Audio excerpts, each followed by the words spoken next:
सोचो, अगर कल सुबह दुनिया के सिर्फ 14 समुद्री रास्ते बंद हो जाएं, तो पेट्रोल पंप्स खाली हो जाएंगे, सुपरमार्केट्स की शेल्फ साफ हो जाएंगे और दुनिया की सबसे बड़ी इकोनॉमीज घुटनों पर आ सकती हैं। अक्सर हम समझते हैं कि दुनिया की ताकत एटम बॉम्ब्स, मिसाइल्स या बड़ी फौजों के पास होती है, लेकिन असल में दुनिया का निजाम कुछ तंग समुद्री रास्तों के सहारे चल रहा है। इन्हें जियोपॉलिटिक्स की जुबान में चोक पॉइंट्स कहा जाता है। और आज यूथ कॉन्सेप्ट्स में हम जानेंगे उन 14 दरवाजों के बारे में जिन पर असल में दुनिया का कंट्रोल टिका हुआ है।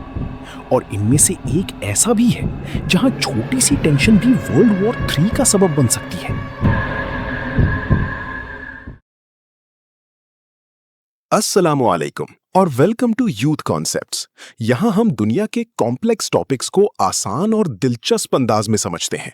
आज का सफर बहुत इंटरेस्टिंग होने वाला है, तो चलिए शुरू करते हैं।